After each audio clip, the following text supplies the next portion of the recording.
നമ്മുടെ നാട്ടിൽ മഴക്കാലം തുടങ്ങിയ ശേഷം പനിയുടെ എണ്ണവും വളരെ കൂടി വരികയാണ്. അതിൽ തന്നെ ഡെങ്കിപ്പനി വളരെയധികം കൂടി വരുന്ന ഒരവസ്ഥയാണ്. ഐ സിയുവിൽ തന്നെ ഈ ഡെങ്കിപ്പനിയുടെ ഈ മൂർച്ഛിച്ച അവസ്ഥയിൽ അല്ലെങ്കിൽ അതിൻ്റെ കോംപ്ലിക്കേഷനുമായി അഡ്മിറ്റ് ചെയ്യപ്പെടുന്ന രോഗികളുടെ എണ്ണം കഴിഞ്ഞ കുറച്ച് ദിവസങ്ങളായി വളരെ വർദ്ധിച്ചു വരുന്നതായിട്ടാണ് കാണുന്നത്. ഈ അവസരത്തിൽ ഈ ഡെങ്കിപ്പനിയെക്കുറിച്ച് നമുക്ക് ചില ധാരണകൾ വേണ്ടത് വളരെ അത്യാവശ്യമാണ്.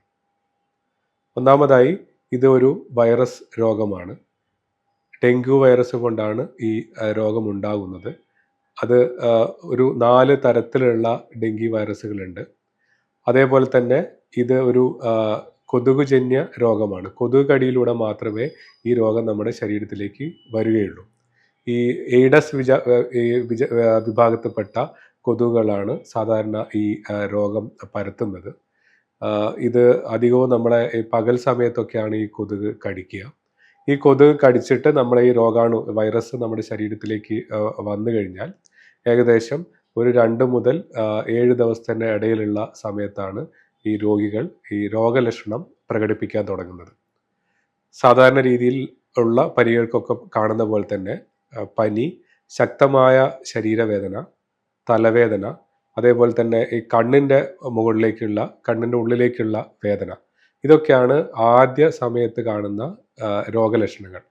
ഈ രോഗലക്ഷണങ്ങൾ വെച്ച് മാത്രം നമുക്ക് ഡെങ്കിപ്പനിയാണെന്ന് തിരിച്ചറിയൽ ബുദ്ധിമുട്ടാണ്.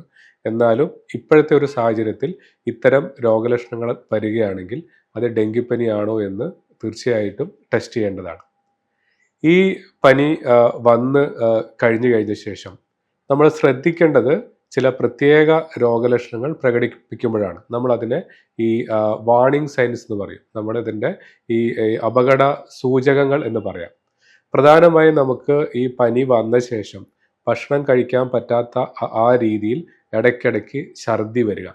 ഈ രീതിയിൽ വന്നു കഴിഞ്ഞാൽ ശരീരത്തിലെ ജലാംശം കുറഞ്ഞു പോവുകയും മറ്റ് കോംപ്ലിക്കേഷനിലേക്ക് പോകാനുള്ള സാധ്യതയും വളരെ കൂടുതലാണ്.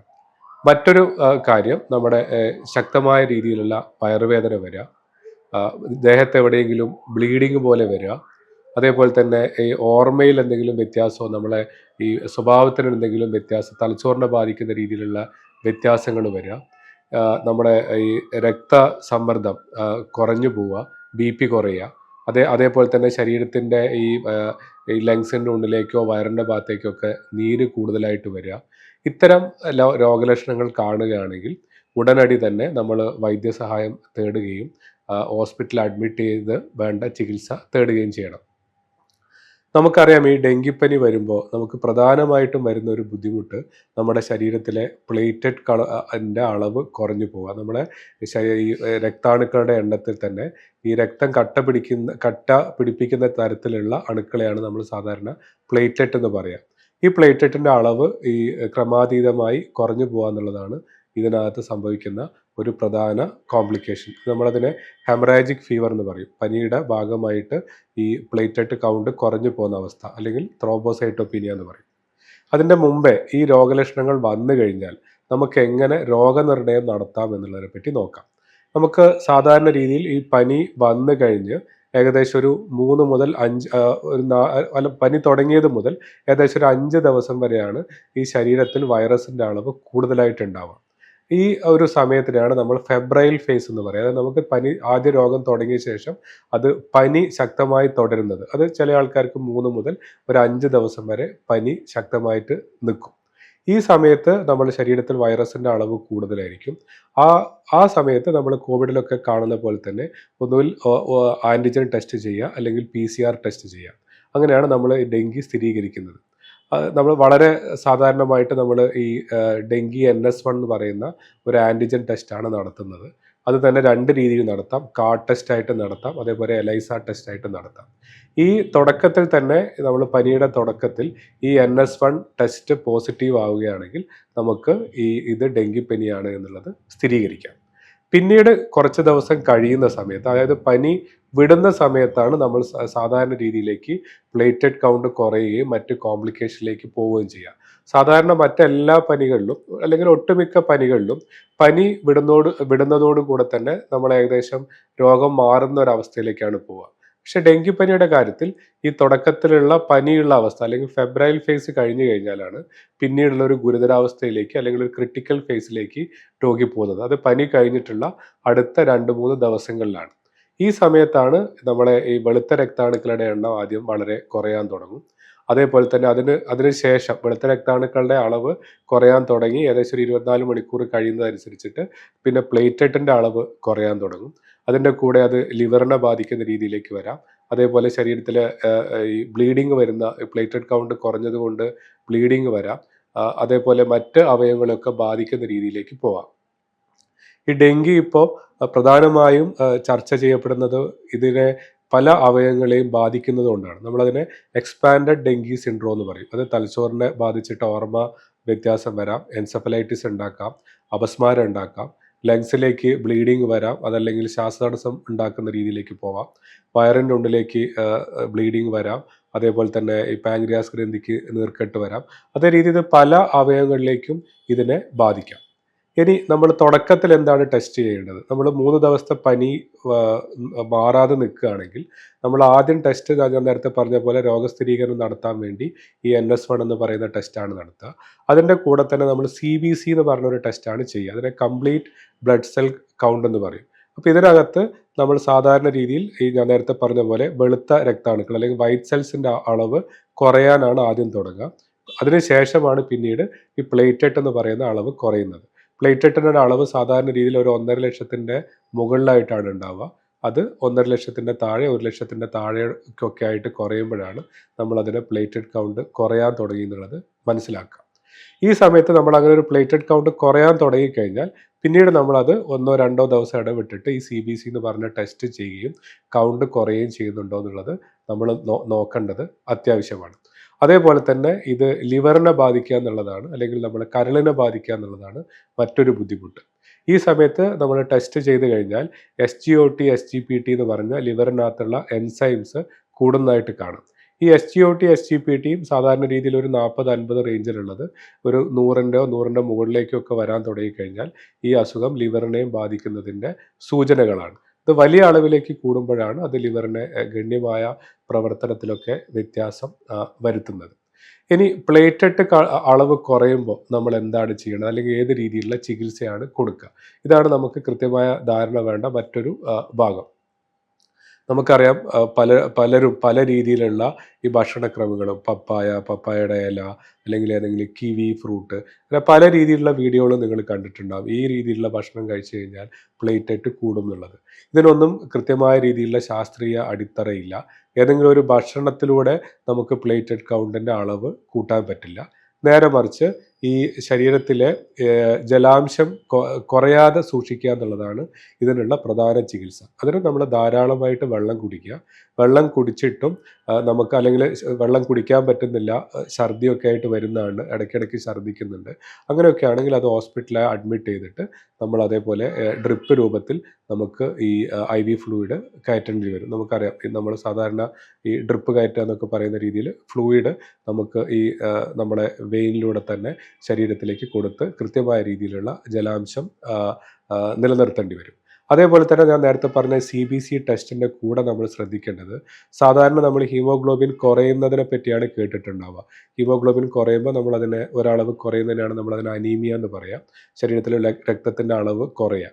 പക്ഷേ ഡെങ്കിപ്പനിയിൽ ഈ രോഗി ഗുരുതരാവസ്ഥയിൽ പോകുന്നതനുസരിച്ച് നമ്മുടെ രക്തക്കുഴലിലൊക്കെ ഒരു ലീക്കിംഗ് പോലെ സംഭവിക്കുകയും, നമ്മളതിനെ കാപ്പിലറി ലീക്ക് എന്ന് പറയും.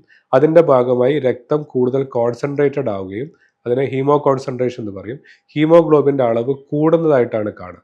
അപ്പോൾ നമ്മൾ സാധാരണ നമുക്ക് ഏകദേശം ഒരു 12-13 അല്ലെങ്കിൽ ഒരു 14 ലെവലിലൊക്കെയാണ് ഹീമോഗ്ലോബിൻ ഉണ്ടാവുക. അപ്പോൾ നമ്മുടെ മുമ്പത്തെ വാല്യൂവിനേക്കാളും റിപ്പീറ്റ് ആയിട്ടുള്ള വാല്യൂകൾ ഈ ഹീമോഗ്ലോബിൻ കൂടുന്നുണ്ടെങ്കിൽ അതും സൂചിപ്പിക്കുന്നത് ഈ രോഗം അടുത്ത അവസ്ഥയിലേക്ക്, അല്ലെങ്കിൽ ഈ ക്രിട്ടിക്കൽ ഫേസിലേക്ക് പോകുന്നുണ്ട് എന്നുള്ളതിൻ്റെ ഒരു സൂചനയാണ്. ആ സമയത്ത് നമുക്ക് ഈ ശരീരത്തിലേക്കുള്ള ജലാംശം കൂട്ടാൻ വേണ്ടി ഒന്നുകൂടെ ധാരാളം വെള്ളം കുടിക്കുകയോ, അല്ലെങ്കിൽ ഞാൻ നേരത്തെ പറഞ്ഞ പോലെ ഈ ഫ്ലൂയിഡ് എടുക്കുകയോ നമുക്ക് ചെയ്യേണ്ടി വരും. അതേപോലെ തന്നെ മറ്റൊരു തെറ്റിദ്ധാരണ, നമുക്ക് എല്ലാ പനി വരുമ്പോഴും നമ്മൾ ആൻറ്റിബയോട്ടിക് കഴിക്കുക എന്നുള്ളതാണ് നമ്മളെ പൊതുവെ നാട്ടിലുള്ളൊരു രീതി. ഞാൻ നേരത്തെ പറഞ്ഞ പോലെ തന്നെ ഇതൊരു വൈറൽ രോഗമാണ്. ഈ വൈറൽ അണുബാധയിൽ നമുക്ക് പ്രത്യേകിച്ച് ആൻറ്റിബയോട്ടിക്കിന് യാതൊരു റോളും ഇല്ല. അതുകൊണ്ട് തന്നെ ആൻറ്റിബയോട്ടിക് ഉപയോഗം മറ്റ് അനാവശ്യ പ്രശ്നങ്ങളിലേക്ക് നയിക്കുക മാത്രമേ ചെയ്യുള്ളൂ. അതേപോലെ തന്നെ മറ്റൊന്ന് ശ്രദ്ധിക്കേണ്ടത്, വേദന സംഹാരി ഗുളികൾ, പ്രത്യേകിച്ച് നമ്മൾ ഈ വോവറാൻ അല്ലെങ്കിൽ ഡൈക്ലോഫിനാക്ക്, ഈ അതേപോലെ ഐബുപ്രോഫൻ, അസിക്ലോഫിനാക്ക്, അങ്ങനെ ഇത്തരത്തിലുള്ള വേദന സംഹാരി ഗുളികൾ ഡെങ്കിപ്പനിയിൽ ഉപയോഗിച്ച് കഴിഞ്ഞാൽ അതും ഈ കൂടുതലായിട്ടുള്ള കോംപ്ലിക്കേഷനും പ്ലേറ്റഡ് കുറയുന്ന അവസ്ഥയിലേക്കൊക്കെ പോകാനുള്ള സാധ്യത കൂട്ടും, ലിവറിന് ഡാമേജ് കൂട്ടും. അതുകൊണ്ട് തന്നെ അത്തരം വേദന സംഹാരി ഗുളികൾ ഉപയോഗിക്കാൻ പാടില്ല.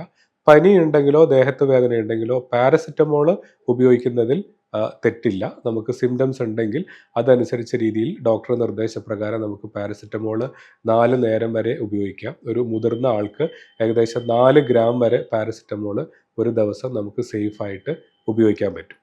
ഇനി ഞാൻ നേരത്തെ പറഞ്ഞ രീതിയിൽ മറ്റ് കോംപ്ലിക്കേഷൻ വരികയാണെങ്കിൽ നമുക്ക് ഹോസ്പിറ്റലൈസ് ചെയ്യുക, ഞാൻ നേരത്തെ പറഞ്ഞ രീതിയിലുള്ള ചികിത്സ കൊടുക്കുക. ഇനി എപ്പോഴാണ് നമുക്കൊരു രോഗിക്ക് പ്ലേറ്ററ്റ് കൊടുക്കേണ്ടത്, അല്ലെങ്കിൽ പ്ലേറ്ററ്റ് കുറയാനുള്ള റീസൺ എന്താണ്? ഈ ഡെങ്കിപ്പനിയിൽ പ്ലേറ്ററ്റ് കുറയുന്നത് 2 കാരണങ്ങൾ കൊണ്ടാണ്. ഒന്ന്, മജ്ജയുടെ പ്രവർത്തനം കുറഞ്ഞു പോവുക. രണ്ടാമത്, നമ്മുടെ രക്തത്തിലുള്ള ഈ പ്ലേറ്ററ്റ് തന്നെ നമ്മുടെ ശരീരത്തിൽ ചില ആൻറ്റിബോഡികൾ ഉൽപ്പാദിപ്പിക്കപ്പെടുന്നത് കാരണം പ്ലേറ്റ്ലെറ്റ് നശിച്ചു പോവുക. അപ്പോൾ ഈ 2 പ്രോസസ്സും ഒന്ന് നോർമലായി വരുന്നതനുസരിച്ചേ പ്ലേറ്ററ്റ് കൂടുള്ളൂ. അല്ലാതെ നമ്മൾ പുറത്ത് നിന്ന് പ്ലേറ്ററ്റ് കൊടുത്തിട്ട് പ്ലേറ്ററ്റ് സാധാരണ രീതിയിൽ കൂട്ടേണ്ട ആവശ്യമില്ല. ഒന്നുകിൽ പ്ലേറ്ററ്റ് കൗണ്ടിൻ്റെ അളവ് 10,000-ൻ്റെ താഴേക്ക് പോവുക, അതല്ലെങ്കിൽ ബ്ലീഡിങ് കൂടുതലായിട്ട് വരിക. ഈ 2 ഘട്ടത്തിൽ മാത്രമാണ് നമ്മൾ പ്ലേറ്ററ്റ് ട്രാൻസ്ഫ്യൂഷൻ കൊടുക്കുന്നത്.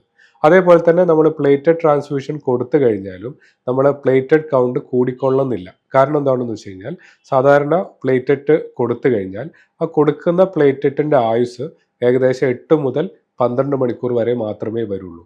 അത് കഴിഞ്ഞാൽ വീണ്ടും പ്ലേറ്ററ്റ് നമ്മളെ പഴയ അളവിലേക്ക് തന്നെ പോകും. നമ്മൾ സാധാരണ ഈ HB ഒക്കെ കുറഞ്ഞു കഴിഞ്ഞാൽ നമ്മൾ ഈ രക്തം കയറ്റി കഴിഞ്ഞാൽ സാധാരണ ഹീമോഗ്ലോബിൻ്റെ അളവ് കൂടും. അതേ രീതി നമുക്ക് കൃത്യമായി പ്ലേറ്ററ്റ് കയറ്റി കഴിഞ്ഞാൽ പ്ലേറ്ററ്റിൻ്റെ അളവ് കൂടിക്കൊള്ളുന്നില്ല.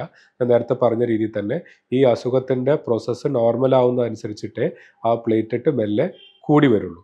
അതുകൊണ്ട് തന്നെ ഞാൻ നേരത്തെ പറഞ്ഞ രീതിയിൽ ഈ 10,000-ൻ്റെ താഴെയൊക്കെ പോകുന്ന അവസരത്തിലാണ് നമ്മൾ പ്ലേറ്ററ്റ് കയറ്റേണ്ടത്. ഈ പ്ലേറ്ററ്റ് തന്നെ 2 രൂപത്തിൽ ലഭ്യമാണ്. ഒന്ന്, നമ്മൾ RDP അല്ലെങ്കിൽ റാൻഡം ഡോണർ പ്ലേറ്ററ്റ് എന്ന് പറയും. നമ്മൾ പല ആൾക്കാരുടെ ശരീരത്തിൽ നിന്ന് എടുക്കുന്ന പ്ലേറ്ററ്റാണത്. സാധാരണ 1 യൂണിറ്റ് പ്ലേറ്ററ്റ് കൊടുത്തു കഴിഞ്ഞാൽ ഏകദേശം ഒരു 10,000-ന് വരെയാണ് നമുക്ക് പ്ലേറ്ററ്റിൻ്റെ അളവ് കൂട്ടാൻ പറ്റുക. ഇപ്പോൾ അതിനേക്കാളും കുറച്ചുകൂടെ അഡ്വാൻസ്ഡ് ആയിട്ടുള്ള മറ്റൊരു ടെക്നോളജിയാണ് സിംഗിൾ ഡോണർ പ്ലേറ്ററ്റ്, അല്ലെങ്കിൽ എഫറസിസ് പ്ലേറ്ററ്റ് എന്ന് പറയും. നമ്മൾ ഒരു ഡോണറെ ശരീരത്തിൽ നിന്ന് മാത്രം പ്ലേറ്ററ്റ് എടുക്കുകയും പ്ലേറ്ററ്റ് വേർതിരിച്ച ശേഷം രക്തത്തിൻ്റെ ബാക്കി ഭാഗങ്ങളൊക്കെ അയാളുടെ ശരീരത്തിലേക്ക് തന്നെ കൊടുക്കുന്ന ആ ഒരു മെത്തേഡിനാണ് എഫറസിസ് എന്ന് പറയുക. അപ്പോൾ ആ പ്ലേറ്ററ്റ് നമുക്ക് ഉപയോഗിക്കാം. ആ പ്ലേറ്ററ്റ് ഉപയോഗിക്കുകയാണെങ്കിൽ നമുക്ക് 1 യൂണിറ്റ് മതിയാവും ഒരാൾക്ക്. അപ്പോൾ ഇതൊക്കെ നമ്മൾ സാധാരണ ഉപയോഗിക്കുക ബ്ലീഡിങ് കുറയ്ക്കാൻ വേണ്ടിയിട്ടാണ്, അതല്ലെങ്കിൽ ബ്ലീഡിങ് വന്നാലാണ്. അല്ലെങ്കിൽ നമ്മൾ പ്ലേറ്ററ്റ് കൊടുക്കേണ്ട ആവശ്യമില്ല.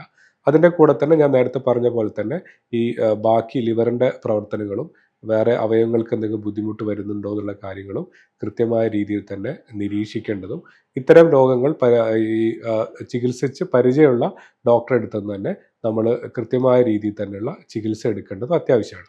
ഇനി മറ്റൊരു കാര്യം, നമ്മൾ ഈ ഡെങ്കി NS1 ഞാൻ നേരത്തെ പറഞ്ഞു, അത് തുടക്കത്തിലാണ് നമുക്കത് പോസിറ്റീവായി കിട്ടുക. ഏകദേശം ഒരു 3 മുതൽ 5 ദിവസം വരെയുള്ള സമയത്ത് അത് പോസിറ്റീവായി കിട്ടും. അത് കഴിഞ്ഞിട്ട് നമുക്ക് പിന്നീട് രോഗനിർണയം നടത്തുന്നത് ശരീരത്തിൽ ഈ വൈറസിനെതിരെയുള്ള ആൻറ്റിബോഡി നോക്കിയിട്ടാണ്. അതിനെ നമ്മൾ IgM ഡെങ്കി ആൻറ്റിബോഡി എന്ന് പറയും. അപ്പോൾ ഒരു 5 ദിവസത്തിന് ശേഷം നമ്മുടെ ശരീരത്തിൽ ഈ രോഗം നിർണ്ണയിക്കണമെങ്കിൽ ഈ IgM ഡെങ്കി ആൻറ്റിബോഡി പോസിറ്റീവാണ്. ചില ആൾക്കാർക്ക് ഈ പനി നമ്മൾ ഏകദേശം ഒരു 3-ൻ്റെയും 5-ൻ്റെയും ഒക്കെ ദിവസങ്ങളുടെ ഇടയിൽ ചെയ്ത് കഴിഞ്ഞാൽ ഈ 2 ടെസ്റ്റും ചിലപ്പോൾ നെഗറ്റീവായി വരാം. അപ്പോൾ അങ്ങനെ വന്നു കഴിഞ്ഞാൽ നമുക്ക് ഡെങ്കിപ്പനി ഇല്ല എന്ന് ഉറപ്പിക്കാൻ പറ്റില്ല. തുടക്കത്തിൽ ഒരു 3 ദിവസത്തിനുള്ളിൽ നമുക്ക് NS1 നെഗറ്റീവ് ആണെങ്കിൽ ഇല്ല എന്ന് പറയാം. പക്ഷേ ഈ 3-ൻ്റെ 5-ൻ്റെ അല്ലെങ്കിൽ 3-ൻ്റെ 6-ൻ്റെ ഇടയ്ക്ക് നോക്കിക്കഴിഞ്ഞാൽ ചിലപ്പോൾ NS1 പോസിറ്റീവ് ആവാം, IgM വീക്ക്ലി പോസിറ്റീവ് ആയേക്കാം. പക്ഷെ അതല്ലാത്ത അവസ്ഥയും വരാം. അങ്ങനെയാണെങ്കിൽ നമുക്ക് വീണ്ടും ടെസ്റ്റ് റിപ്പീറ്റ് ചെയ്തിട്ട് IgM ഡെങ്കി പോസിറ്റീവ് ആണോ എന്നുള്ളതാണ് ശ്രദ്ധിക്കേണ്ടത്. ഇനി ഞാൻ നേരത്തെ പറഞ്ഞ രീതിയിൽ ഇത് പല അവയവങ്ങളെ ബാധിക്കുമ്പം പല രീതിയിലുള്ള കോംപ്ലിക്കേഷനും വരാം. അപ്പോൾ ഓരോ കോംപ്ലിക്കേഷൻ അനുസരിച്ചുള്ള രീതിയിലുള്ള ചികിത്സയാണ് നമ്മൾ സാധാരണ കൊടുക്കുക. ഒരു അളവ് താഴെ പ്ലേറ്റ്ലെറ്റ് കുറയുക, ഞാൻ നേരത്തെ പറഞ്ഞ മാതിരി ബ്ലീഡിങ് ലക്ഷണങ്ങൾ വരിക, BP കുറഞ്ഞു പോവുക, ഏതെങ്കിലും അവയവത്തിൻ്റെ പ്രവർത്തനത്തിൽ ഗണ്യമായ തകരാറ് സംഭവിക്കുക. ഈ സമയത്തൊക്കെയാണ് രോഗിയെ ICU പ്രവേശിപ്പിക്കുന്നതും അതിൻ്റെ ആവശ്യമായ ചികിത്സകൾ ചെയ്യുകയും ചെയ്യുന്നത്. അപ്പോൾ ഇത്തരത്തിലുള്ള അടിസ്ഥാന കാര്യങ്ങൾ നമ്മൾ ഡെങ്കിപ്പറ്റിയെ പറ്റി മനസ്സിലാക്കേണ്ടത് വളരെ അത്യാവശ്യമാണ്. ഞാൻ ഒന്നുകൂടെ പറയാം. ഈ ശരീരത്തിലെ ജലാംശം കുറഞ്ഞു പോകാത്ത രീതിയിൽ സൂക്ഷിക്കുക, അനാവശ്യ മരുന്നുകൾ ഒഴിവാക്കുക, ആൻറ്റിബയോട്ടിക്കിൻ്റെ ഉപയോഗം ഒഴിവാക്കുക. ഈ കാര്യങ്ങളാണ് നമ്മൾ പ്രധാനമായും ഡെങ്കിപ്പനിയിൽ ശ്രദ്ധിക്കേണ്ടത്. അതേപോലെ തന്നെ രോഗലക്ഷണങ്ങൾ ഉണ്ടെങ്കിൽ ഈ തുടക്കത്തിലേ തന്നെ ടെസ്റ്റ് ചെയ്യുകയും നമ്മൾ ഈ ഡെങ്കിപ്പനി ആണോ അല്ലയോ എന്നുള്ളത് ഉറപ്പുവരുത്തുകയും ചെയ്യണം. അതിൻ്റെ കൂടെ തന്നെ നമ്മൾ CBC എന്ന് പറഞ്ഞ ടെസ്റ്റ് ചെയ്തിട്ട് ഈ രക്തത്തിൽ പ്ലേറ്റ്ലെറ്റിൻ്റെ അളവിൻ്റെയും ഹീമോഗ്ലോബിൻ്റെ അളവും നോക്കേണ്ടതും വളരെ അത്യാവശ്യമാണ്.